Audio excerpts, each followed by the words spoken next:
ہم نے اللہ سے نہیں کہا کہ ہمیں پیدا کرو پھر ہم اللہ کا شکر کیوں ادا کریں.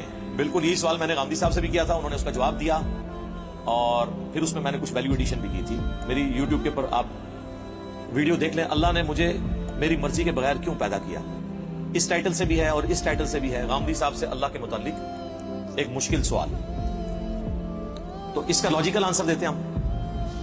قرآن اس کا جو آنسر دیتا ہے وہ تو دو ٹوک ہے, لا یسأل عما یفعل وہم یسألون.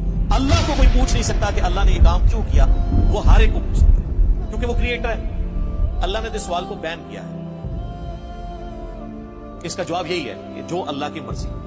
اب آ جائیں لاجیکلی, چونکہ پورے قرآن کا ایک مقدمہ ہے نا, اللہ کا شکر میں کیوں ادا کروں. اس لیے میرے بھائی, آج بھی اگر آپ کو کوئی یہ آفر کرے, پہلے تو چھوڑ دیں کہ تم اپنی 50-60 سال کی زندگی میں بس یہ ایک موٹی موٹی چیزوں کا خیال رکھ لو, روزانہ 5 وقت کی نماز ہے, رزق کے حلال اور حرام میں فرق کرنا ہے, شریعت کی چند ایک پابندیاں ہیں, سیکس ڈسپلن ہے جس میں ہمارا ہی فائدہ ہے کہ ہم کوڑ کے زندگی نہ گزاریں, ایک ہارمونی کے ساتھ زندگی گزاریں, تو پھر ہمیشہ کی زندگی تو میں دوں گا جس میں تمہیں موت نہیں آئے گی, کوئی پریشانی نہیں آئے گی, کوئی بڑھاپا نہیں آئے گا, اور تمہاری مرضی کی زندگی ہوگی. یا تو تم 5 بنگلے کے پلاٹ کی خاطر ذلیل ہوتے ہو, اور وہاں پہ سب سے آخر میں جو دوزخ سے نکال کے جنت میں جانے والا جنتی ہے, بخاری مسلم میں آیا, اسے بھی اس پلانٹ ارتھ سے 10 گنا بڑی جنتی ہے. پلانٹ ارتھ جس کا صرف سرکمفرنس ہی 40,000 کلومیٹر ہے, یعنی آپ یہاں سے چلیں نا تو 40,000 کلومیٹر کے بعد آپ واپس یہاں پہنچتے ہیں.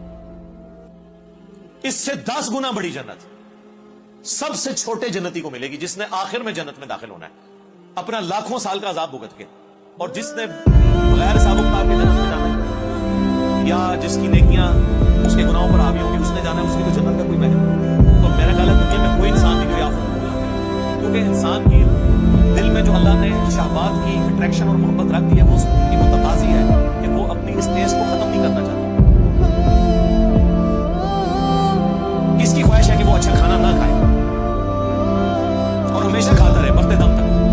دنیا میں تو پاسبل نہیں, کھانا پینا چھوٹ جاتا ہے, بیماری ہو جائے تو خریدنے کی قوت کے باوجود آپ کھا پی نہیں سکتے. دنیا میں ارب پتی لوگ ہیں جو نمک مرچ والا کھانا بھی نہیں کھا سکتے, معدہ اجازت نہیں دیتا. اللہ نے سب کو بیلنس رکھا ہوا ہے, کسی کو ایک معاملے میں اوپر کیا تو دوسری طرف سے اس کی آواز نکال دی ہے. آپ کو میں پاکستان میں اس وقت امیر ترین لوگ کئی ایسے بتا سکتا ہوں کہ پیمپر باندھتے ہیں, اور ان کی لوگ گاڑیوں کے اوپر, ان کے جہازوں کے اوپر, ان کی دولتوں پہ, ان کے پلانٹس پہ رش کر رہے ہوتے ہیں, لیکن وہ اپنا پیشاب نہیں ہو سکتا. تو انسان کی کیا اوقات ہے, لیکن آخرت میں کچھ نہیں ہے, آخرت میں پیشاب ہے ہی نہیں. صحیح مسلم کا آپ جنت والا چیپٹر پڑھ لیں, اور مشکات شریف میں آپ کو 30 جلد میں جنت سے متعلق ساری احادیث بخاری مسلم نسائی ابن ماجہ باقی کتابوں سے ملیں گی. جنت میں خوشبودار ڈگار آئے گی اور کھانا ہضم, پیشاب کرنے کی جو تکلیف ہے نا, یہ بھی نہیں انسان کو اٹھانی پڑے گی, تو جنت میں تکلیف ہے ہی نہیں. اور جنت میں آپ کا پیٹ کا بھرنا نہ بھرنا ہی آپ کی مرضی سے, آپ لذت کے لیے کھائیں گے. دنیا میں تو آپ لذت والی چیز تھوڑی دیر کھائیں تو پھر پیٹ جواب دے جاتا ہے. نہیں, جنت کی کسی نعمت کو فنا نہیں ہے. آم توڑ کے کھائیں گے پھر آم دوبارہ اگ جائے گا اسی وقت ہی, کسی چیز نے ختم نہیں ہونا. اتنی بڑی بڑی, اور سب سے بڑی بات کن فیکون, جو اللہ کی کوالٹی ہے وہ کسی درجے میں اللہ تعالیٰ اپنی مخلوق کو اس حوالے سے دے دے گا کہ اس کی خواہشات کی تکمیل ہوگی. جنت میں جو خواہش کرے گا, جو سوچے گا اس کے سامنے آ جائے گا. یہ تو کوالٹی صرف اللہ کی ہے, لیکن انسان کو اللہ تعالیٰ یہ کوالٹی وہاں پہ دے دے گا.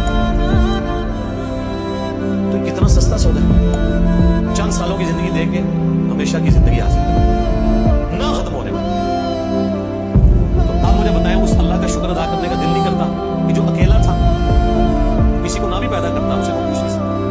اس کا پہلا احسان کہ اس نے پیدا کیا, اس کے بعد ایک آفر رکھی, اتنی زبردست قسم کی. ہونا تو چاہیے تھا 1 ارب سال کی زندگی کے لیے 1 کروڑ سال تو یہاں مشقت کروائی جاتی تھی, لیکن اس نے چند سال کی مشقت مانگی, اور وہ بھی مشقت نہیں ہے, نارمل لائف, بس صرف لائف کا ڈسپلن ہے, اور ہمیشہ کی زندگی دے دی. تو جو اللہ اکیلا ہونے کے باوجود اپنے ساتھ اتنے لوگوں کو آفر دے کہ آؤ میں تمہیں وہ کوالٹیز دوں گا جو میری کوالٹیز ہیں. موت کسے نہیں آتی, اللہ. انسان کو موت کیا ہے, دیکھیں نا, تھوڑی بات ہے. دنیا میں موت آنی ہے نا, جنت میں موت نہیں ہے. صحیح بخاری میں حدیث ہے کہ موت کو مینڈے کی شکل میں لا کے جہنم اور جنت کے درمیان ذبح کر دیا جائے گا, اور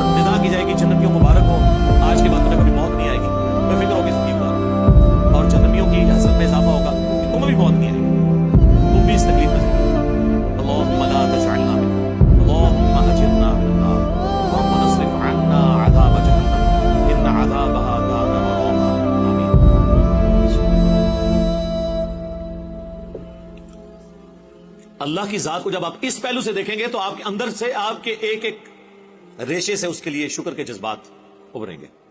ہم تو اپنے ساتھ اپنی اس دولت میں جو اللہ نے ہمیں دیا کسی کو شریک کرنے کے لیے تیار نہیں ہے. اور اللہ تعالیٰ اپنی خدائی صفات کے اندر آپ کو آپشن دے رہے ہیں کہ آپ کو بھی موت نہیں آئے گی, آپ کو بھی ہر وہ چیز ملے گی جس کی آپ خواہش کریں. جو آپ خواہش کریں گے وہ آپ کو ملے گی. اور اللہ تعالیٰ کسی نعمت سے لطف اندوز خود کوئی نہیں ہوتا. اللہ کھاتا ہے کیا؟ اللہ کی کوئی بیوی ہے, اللہ کے کوئی بچے ہیں. یہ وہ ساری چیزیں جو ہمارے لیے اٹریکشن کا باعث ہے, اللہ کے لیے ان میں سے کوئی بھی چیز اٹریکشن کا باعث نہیں ہے سوائے ایک چیز. اور وہ چیز یہ ہے, حالانکہ اس معاملے میں وہ غنی ہے لیکن یہ اس کی خواہش ہے کہ بندے, انسان, مخلوقات, جن, فرشتے اس کا شکر کریں, اس کی عبادت کریں, ٹوٹل اوبیڈینس کریں.